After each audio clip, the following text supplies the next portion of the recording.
22년 4월 4일부터 4월 8일까지 경제신문을 읽어줘 시작하겠습니다. 목차는 부동산, 경제, 금융, 주식, 종합면. 부동산부터 양도세 완화에도 똘똘한 한 채 매물은 줄어. 강남 재건축 호가 수억씩 올라 잠실 여의도 집주인들 버티기.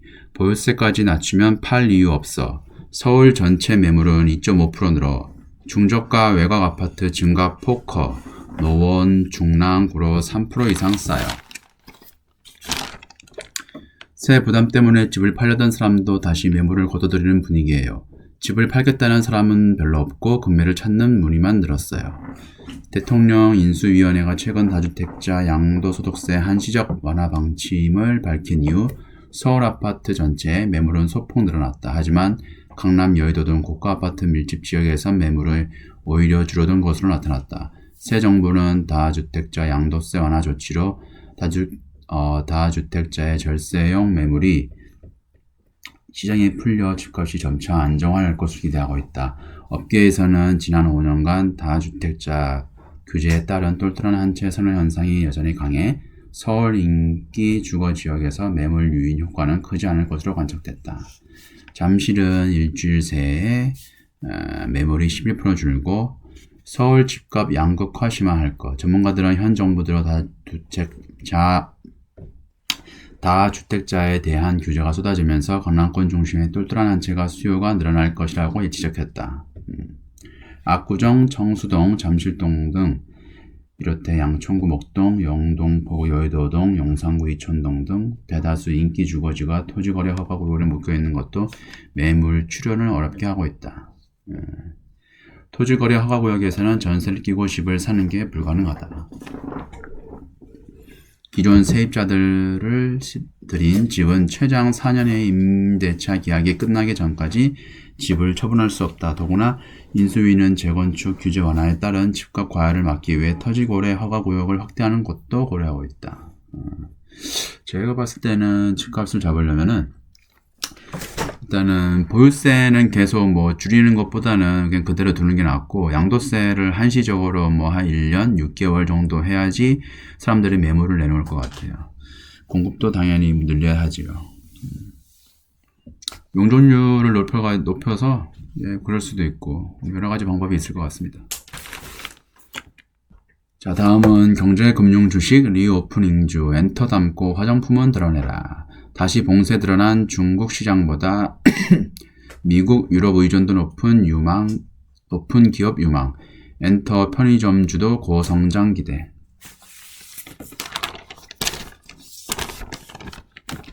팬데믹에서 엔데믹으로 변화하는 과도기를 맞아 리오프닝 관련주가 들썩이고 있다. 항공, 여행, 면세, 엔터, 패션, 화장품 등 관련 업종도 다양하다. 전문가들은 국가별로 이 코로나가 다 나왔는데도 불구하고 계속 기침과 가래는 여전히 있는 것 같습니다. 저희 가족들도 다 걸렸는데 후유증이 심할까봐 심히 걱정이 되네요. 아이고. 전문가들은 국가별로 방역 정책 변화 속도가 다른 데다 인플레이션이라는 또 다른 파고를 넘어서야 하는 만큼 업종 종목별 옥석 가리기가 필요하다고 지적했다. 삼성증권은 안전한 투자를 위해 엔데믹 수혜주를 선별하는 데 4가지 기준을 제시했다. 먼저 중국보다는 미국, 유럽 의존도가 높은 기업 투자를 권했다. 세계 각국의 방역 체계가 차이가 있기 때문이다. 코로나19 확진자 수가 정점을 찍고 줄어들고 있는 미국, 영국, 독일, 프랑스 등은 병원, 대중교통 등 제한적 장소에서만 마스크 착용을 권고하고 있다.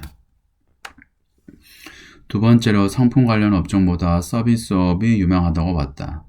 코로나19 기간 서비스 소비는 크게 줄어들었던 만큼 이연 수요 효과를 누릴 수 있을 것이라 설명했다.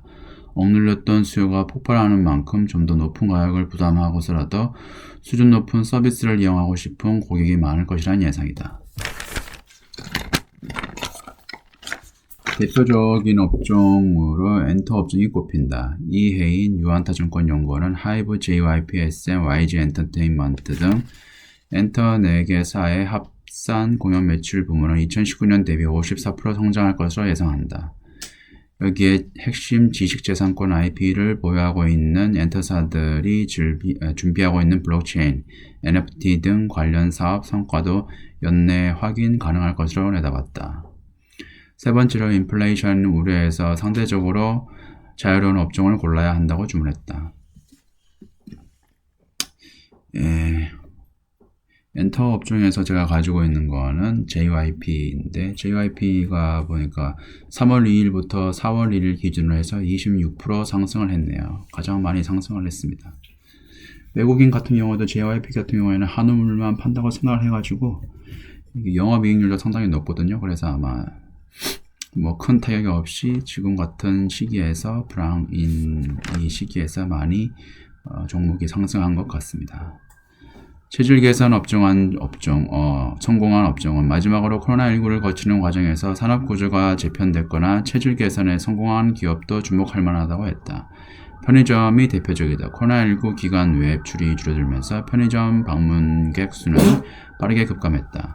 그럼에도 불구하고 지난 2년간 객단가는 매년 10% 상승했다. 단가가 높은 주류, 안주류, 가정 간편식 등으로 주요 품목을 개편할 덕분이다. 삼성증권은 주요 조건을 충족하는 엔데믹 수혜주로 하이브, JYP, BGF 리테일. 여기 BGF 리테일이네요. 저는 GS 리테일인데. 대한항공뿐만 아니라 의료기기도 꼽았다. 올해 4월부터 마스크를 벗기 시작하면서 보톡스 임플란트 등의 수요가 증가할 것이라는 예상이다. 여기까지고요. 극심한 변동성, 소비재 에너지 주로 방어, 인플레 심화 등 안개 속 증시, 필수 소비재 ETF 수익률 꿋꿋, 헬스케어 금속 금광주도 선방, 골드만, 왕거업체 마텔, 전력회사 NRG 에너지도 유망. 인플레이션 심화로 페드가 공격적인 긴축 정책을 시사하자 글로벌 주식시장의 제동이 걸렸다. 일가에서는 경기 침체와 약세장을 예고하는 보고서가 나오기 시작했다. 금리 인상 속도와 러시아 우크라이나 사태 향방 등이 변수가 될 전망이다. 변동성 장세에서는 방어주를 찾는 투자자가 늘어난다.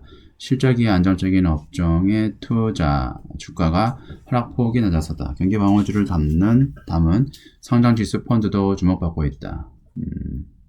우선 주가를 방어하는 업종으로는 에너지, 유틸리티, 리츠, 필수 소비재, 헬스케어, 금속 및 금광 등이 꼽혔다. 금 같은 경우에는 제가 주식 대비해서 많이는 안 넣고 한 5,000원 정도 넣었었는데 최근에 그냥 수익 조금 보고 나왔습니다. 계속 장기적으로 오를 거라고 생각을 안 해가지고. 미국 식료품, 의료 등 필수 소비재 기업에 투자하는 필수 소비재 셀렉트 섹터는 지난달 29일부터 6일까지 1.88% 수익률을 냈다. 바이오, 제약, 헬스케어 기업들을 담은 헬스케어 셀렉트 섹터 SPDR 펀드도 이 기간 0.89% 올랐다. 인플레이션이 발생하면 부동산 등 자산 가격이 상승해 리츠 수익이 오른다. 유틸리티와 필수 소비재, 헬스케어 등은 수요가 경기에 큰 영향을 받지 않는 업종들로 꼽힌다. CNBC는 방어주는 현재 시장에서 주목도가 높지 않지만 2분기 실적도 탄탄할 것이라고 평가했다.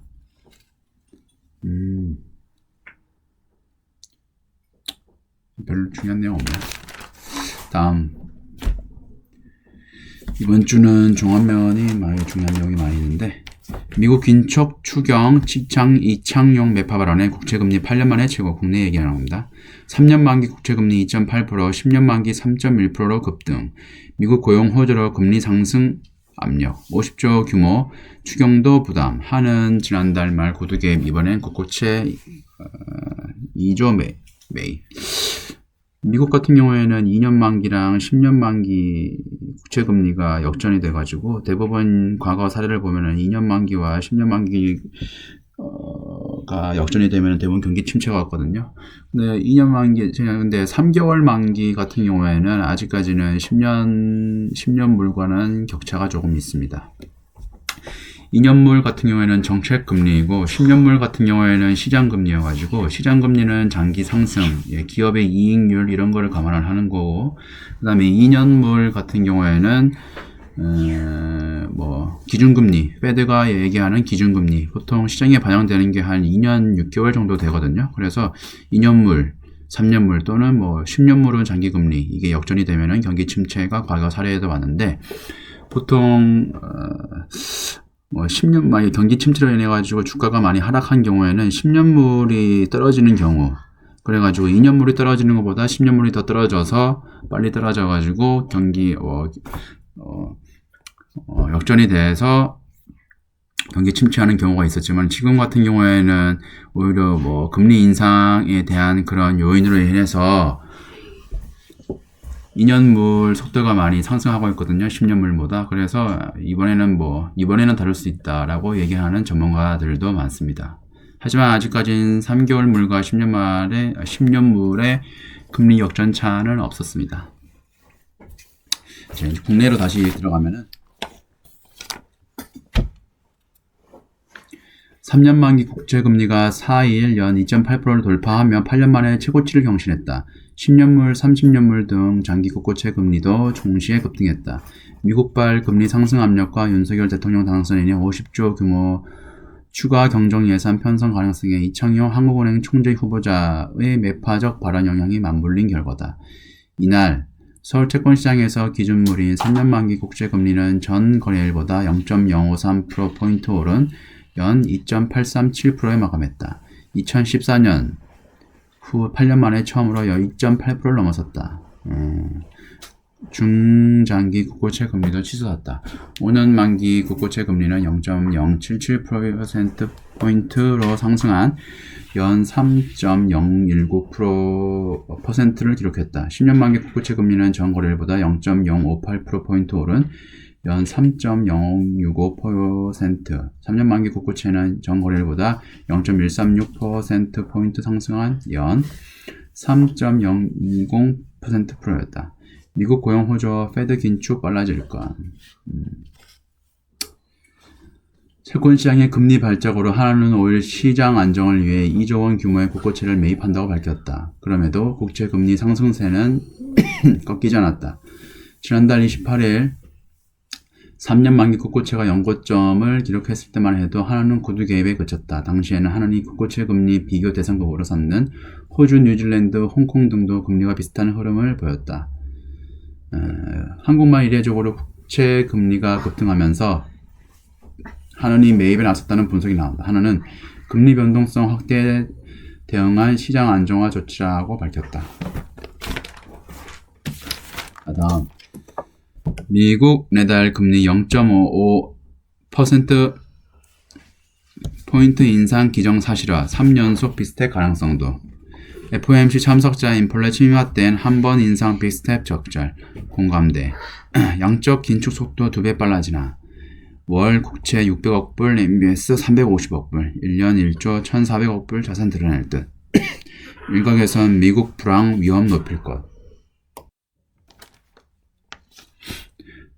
페드는 매파, 통화 긴축 선호에 날카로운 발톱을 드러냈다.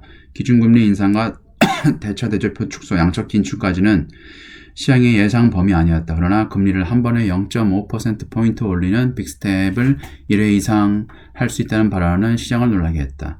시장은 다음 달 3, 4일 열리는 FOMC 정례 회의에서 빅스텝과 대차 대조표 축소 결정이 나올 것이라는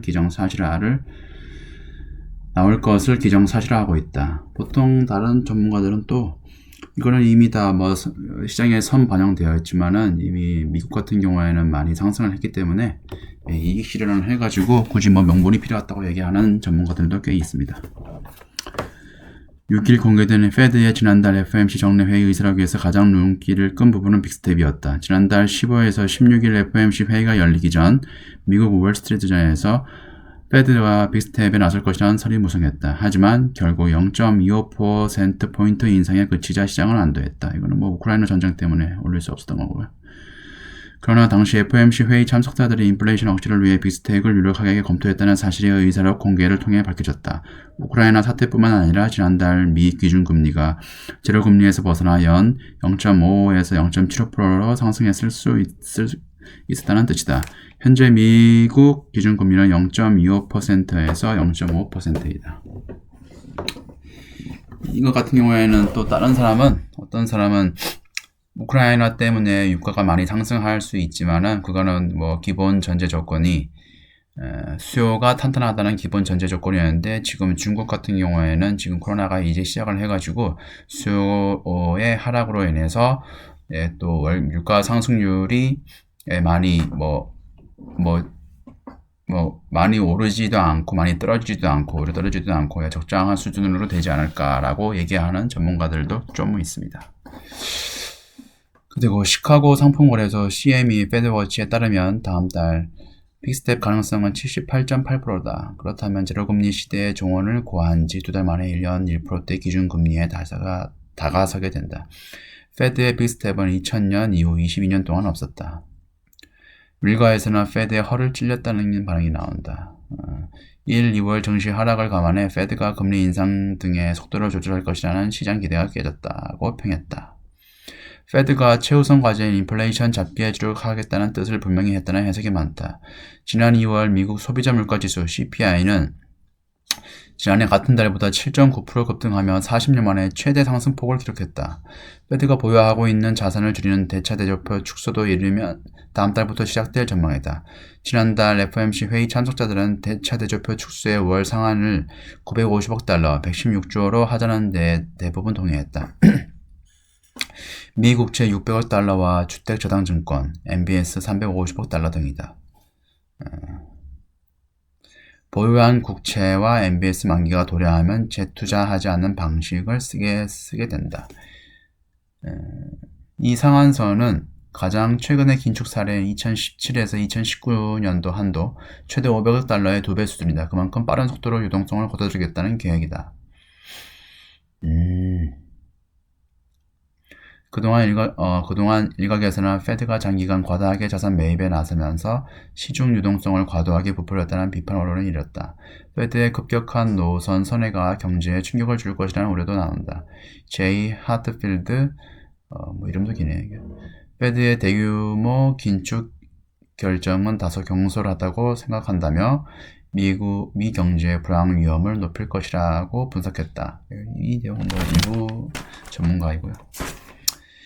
이번 주 경제신문을 읽어줘 오늘 여기까지고요. 지금까지 시청해주셔서 감사합니다.